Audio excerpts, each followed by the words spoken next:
Hi guys, it's me again and welcome to my channel. Ayan, at ngayong umaga, pamunta tayo sa bundok kung saan nag-aalaga tayo ng mga native na baboy at may dala tayong malunggay.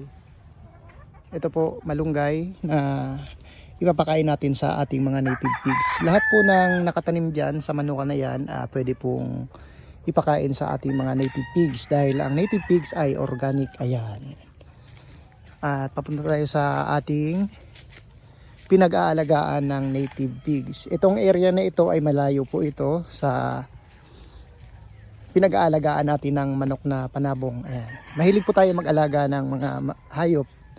At sa area po ninyo, kapag mayroon kayong mga lupa na hindi naman po nagagamit, pwede po kayong mag-alaga ng mga hayop. Kung hindi naman sa inyo yung area, magpaalam kayo sa may-ari para naman mayroon kayong pagkabalaan sa buhay, dahil mahalaga po na may alaga tayo mga hayop at mahalaga rin po ang ating pagtatanim dahil yan talaga ang kailangan ng katawan natin. At ngayong umaga papunta tayo sa ating native pigs area. Sobrang bilis lang alagaan ng mga native na baboy at mura lang ang materyales na ginamit sa kanila. At bukod pa dyan, napakadali nilang dumami. Dahil nag-umpisa po ako sa dalawa. Kasi wala talaga akong idea sa pag-aalaga ng ganitong uri ng baboy, yung native pigs. Pero dahil na rin sa kagustuhan ko na masubukan, bumili po ako ng dalawang baboy. Magkapatid yun. At dumami sila. Ayan. Ngayon nasa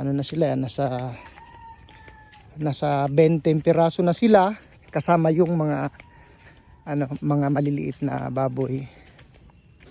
At ito yung daan, talagang medyo mahirap. Galing tayo doon sa kabilang bundok. At ngayon palusong na tayo dito sa ating native pigs area kung saan nag-aalaga tayo ng mga native na baboy. At ito po ang kanilang area. Hello Max, yan po si Max, ang ating aso na kumakain ng gulay. At nagtanim tayo ng mga kamote dyan para naman mapaghandaan natin ang pagdami nila. At ito ulit si Mama Pig. Ayan po ang ating Mama Pig. Ayan. Napakabait po ng Mama Pig na yan. Ayan, yan po yung kanilang naging anak. Nag-umpisa po tayo sa 2 piraso. At yan, dumami na. Mabilis lang alagaan.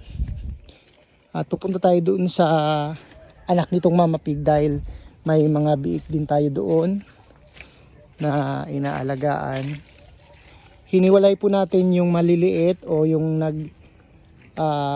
maliliit at saka yung baboy na bagong panganak, dahil kapag nanganganak po yung baboy, ang nangyayari po ay kinakain po nung ibang baboy yung kapwa nila. Kaya ang ginagawa natin ay hinihiwalay natin yung mga nganak. At ito po yung ipapakain natin sa ating nagpapagatas na baboy. Ayan. Ganyan lang po ang simpleng pag-aalaga ng native na baboy. Yan po sila. Ayan. At yan po ang kanilang area. Napakamura lang dahil yero lang po yung ginamit natin na pambakod sa kanila.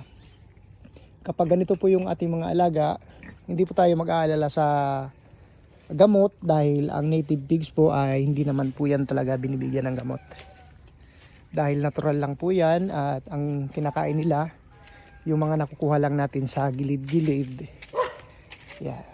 At sa lahat ng dadaanan ng video ito, maraming salamat. Hanggang dito na lang, ingat at palagi may nag-aantay.